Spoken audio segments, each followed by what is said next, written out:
There's an untold story about aerial survey in our country. High altitude photography. I think it was a Canadian achievement in aviation. Spartan Air Services was a Canadian aviation firm that was created just after World War II. The aerial survey of Canada is almost an unknown story, and yet it was so critical in the development of the country, opening it up. Everything we do now with our landscape relies on aerial photography.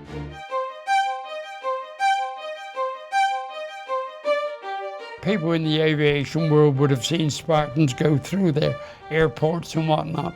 They would have seen it and said, well, okay, that's a Mosquito, be going to Spartans. It's doing aerial survey work. But I don't think that other than that, they would have any big memory. Canada wanted to map the country so that it could be opened up for development and resource extraction. Anything you do, you need a map. This was the first time that Canada had an accurate sense of what it was, where it was, how big it was, and what was up there. The RCF was doing all the mapping in the north with Lancasters. They found it too expensive. And also they weren't going to the most northern places. And the work the Spartans did there, fantastic, I think. Spartan had got into the high-level aerial survey business in 1950 using the P-38. That had its limitations.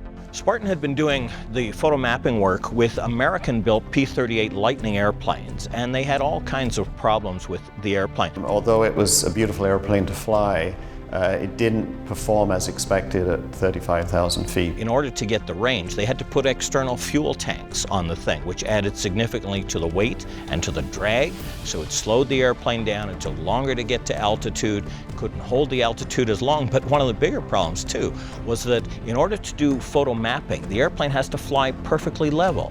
Well, you put those fuel tanks on a P-38 Lightning and suddenly it's flying nose high. Well, if you're trying to shoot straight down, you've got a problem. So they had to dispense with the external fuel tanks, which meant the plane could only fly for a handful of hours. And of course, when the weather was good, you needed to get up to altitude and fly as much as you possibly could. It made a big difference if you could only fly for 3 hours versus 5.5 hours. The engines were less reliable. They were breaking down fairly frequently. So Spartan discovered that the Lightning was probably not the best airplane for the job, and that's when they said, let's go out and find something better.